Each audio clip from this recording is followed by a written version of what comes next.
Hi guys, and welcome back to the channel Held Dominance. Anthony here. Please remember to like and subscribe, and also click that notification bell if you're enjoying what you see and if you want to see more. Coming up in today's episode, the makers of the Challenge Cup and other trophies closes its doors. Jaime Jones-Buchanan finds himself on the Queen's New Year's Honours list. But first, Brad Takarairangi in police investigation. So we begin today at Hull FC, as there has been announcements on their website after there was suspicion that 32-year-old utility man Brad Takarairangi was arrested on suspicion of drink driving. According to Hull Live, they understand the 32-year-old was preparing for his second season at the Robins and was arrested in the city over the weekend. The club confirmed that there's an ongoing police investigation involving Takarairangi. On the official Hull KR website, Hull KR have made aware by the player and his legal representation of allegations brought against him by Humber Police. The matter is under review by the club and will be dealt with internally. There will be no further comment at this stage from the club or the player. It's understood that the player Takarairangi has been stood down from training today pending the outcome of the internal investigation, and at this stage it is unclear whether he will resume training on Tuesday.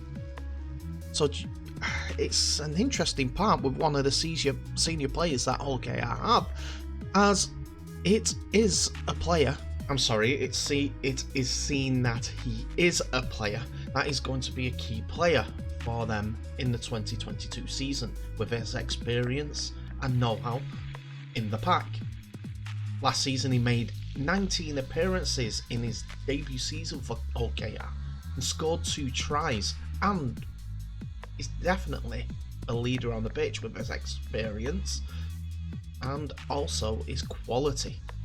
The Cook International started off his rugby league career in the NRL with the Roosters before spending 2 years with the Gold Coast Titans. In 2015 he moved on to the Parramatta Eels, where he stayed until agreeing a 2-year deal with Hull KR in 2021. So his longest spell was with the Eels with 110 games in the bag, but has made 197 appearances overall during his rugby league career since 2010. He played for the Cook Islands 7 times, New Zealand 4 times, and the Maori All-Stars twice, as well as representing the Cook Islands at the Nines competition during 2019. It would be a blow for Hull KR if their star Patman, their leader in there, does fall by the wayside because of this indiscretion. Hopefully it's not too bad and something that Hull KR can work with him with, so that they have involved for the 2022 season as they look to go 1, even 2 steps better for 2022. Because Hull KR are in the semi-finals of the playoffs. That's a big deal for the club, and Tony Smith will be wanting all his parts to become the sum so that he can push on with the club to that top tier.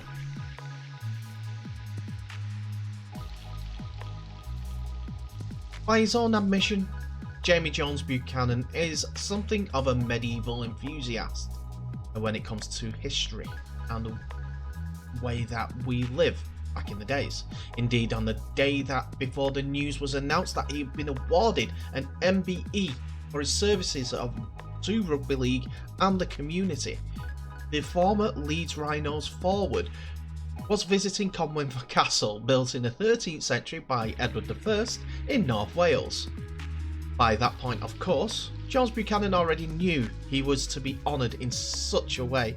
He found out via a letter delivered to him at Rhinos Kirkstall training ground, where he's now part of the training staff under Richard Agar. The club themselves took to Twitter congratulations to Leeds Rhinos legend Jaime Jones-Buchanan, who has been awarded an MBE in the New Year's honours.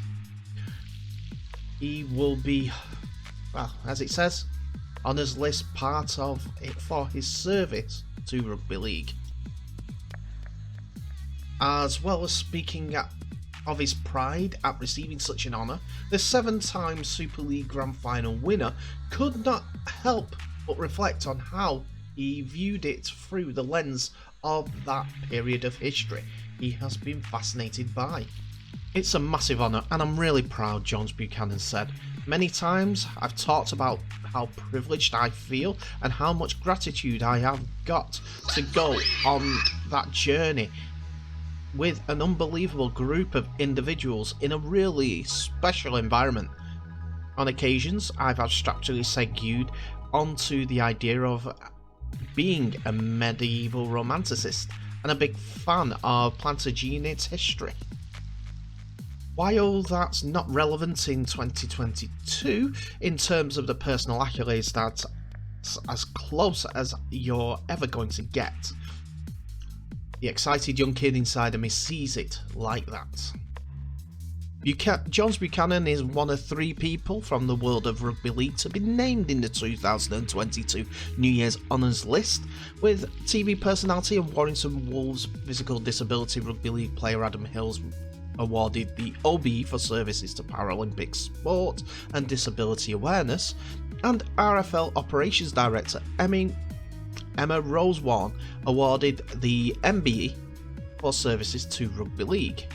Along with recognising what the former Stanley Jr. did on the field in 421 appearances for the Rhinos and 15 international appearances for England and Great Britain between 1999 and 2019, the honour is for his work with the 40-year-old, which he has done in the community of his home city of Leeds too. Jones-Buchanan is a trustee in the Leeds Foundation, the Leeds Rhinos Foundation, the Leeds 2023 Year of Culture, and the Red Ladder Theatre Company, as well as a patron of Inspire North. And his work in inspiring the next generation is proving very rewarding in his own case. Jones-Buchanan still thinks that everything that he's doing is very rewarding and is really important to the future of the North, Leeds, and young people in general.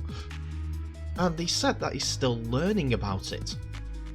I think we all get the sense of belonging when we are giving back, and one of the phrases I've been using recently about the gratitude I had to realise and fulfil a bit of my own potential through the vehicle of sport is that you can't really repay it.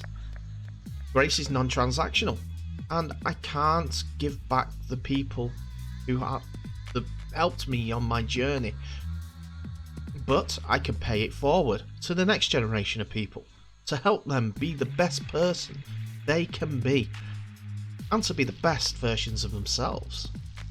To be able to do that and give somebody a chance to find their place in society only supports everyone else exponentially. The award also means that Jones-Buchanan is the latest member of the Rhinos Golden Generation to receive such an honour, joining Kevin Sinfield OBE, Rob Burrows MBE, and Jamie Peacock MBE. Jones-Buchanan believes that the group being honoured in this fashion is an indication of what made that team, which were one of the most dominated forces in Super League, so special, as well as underlining the impact they continue to make off the field after they have retired from playing. I'm really honoured, but the overarching message is that I'm a product of that environment and I'm a reflection of the people I've been surrounded by, Jones-Buchanan said. They are a very special cohort of players who were successful on the field, but in many ways more successful off it. I think that group shines brighter now than they did on the field, which is a testament to culture, camaraderie, and the team spirit we had as a group of men together.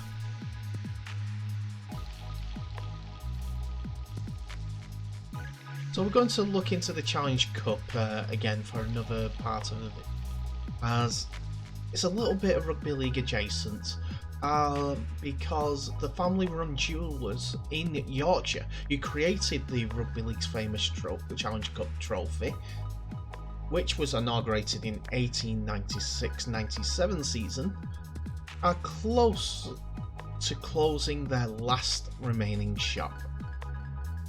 It's unfortunate, but they will have to close soon. Batley were the first team to get their name on the famous trophy, which was designed by Fattorinis of Bradford, which supplied the winners' medals also for that final.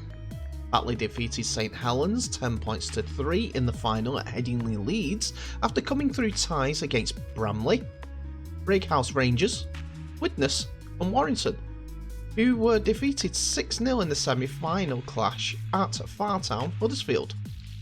Antonio Fattorini opened his store in Harrogate, believed to be the town's oldest, in 1831 after emigrating from Italy.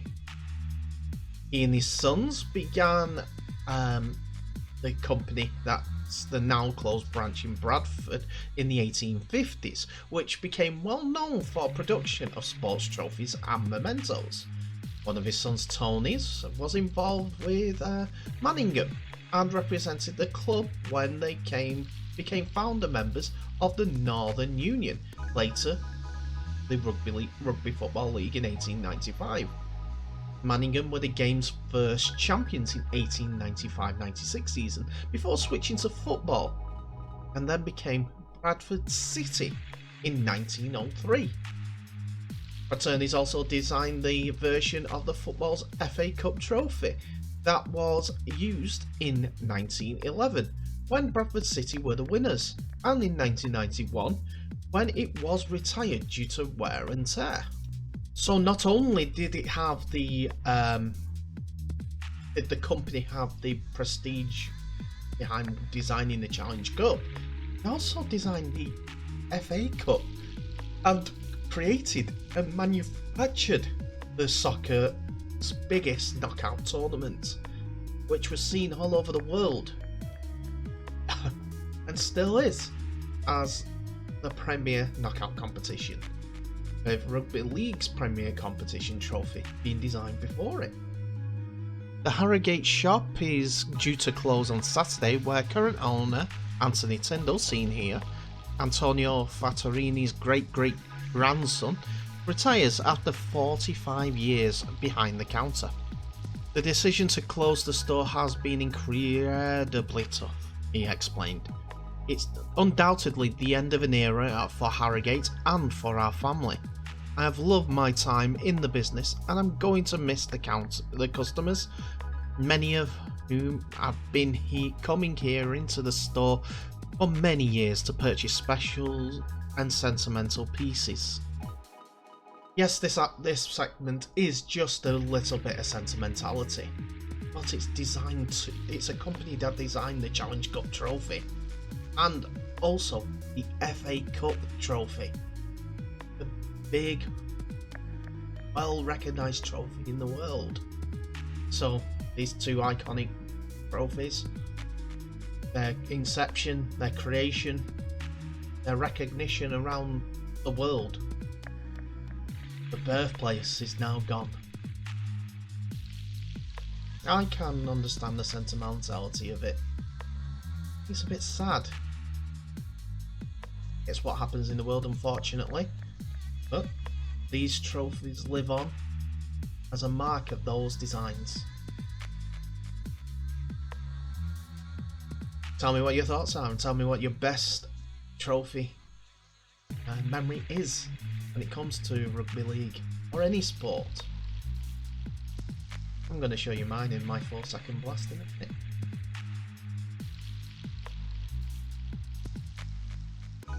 And that's it for another episode, ladies and gentlemen. Thank you so much for watching. Please remember to like, subscribe, and also share this video worldwide. And also click that notification bell for any updates that may be coming your way. But in the meantime, tell me what your thoughts are on these videos. I know. I was just going to do that video just to show that picture. Not really. It was an unhappy coincidence at this point. And I've been fortunate to be in its presence, the trophy. Some of the iconic trophies in the UK, designed by a company that are now shutting down completely. This is Wednesday, Tuesday, 1, 3, 4 days. It's sad. It really is sad. You tell, as I said in the comments, tell me what trophy you've been close to. Any trophy in any country. Major trophy. I'm not talking about your K through 5 awards trophy, regional finals at figure skating or anything like that. Anyone wore a gold medal? Anyone been the NRL Premier's trophy? Anything. It'd be good to see. Jaime Jones-Buchanan getting an OBE. MBE for his member of British Empire. Good honour, and one well done for his work around his home city, whether it's with the theatre or his services to rugby league. And finally, our first story of today. Tell me what your thoughts are of it. Takarairangi being put in investigation due to drink driving offences. It's a teeth dryer, that one, for you OKR fans especially. You know his quality. So tell me in the comments what should be done. In the meantime, thank you so much for watching. Remember to share this video worldwide. But please stay safe. All the best. And I'll see you in the next video.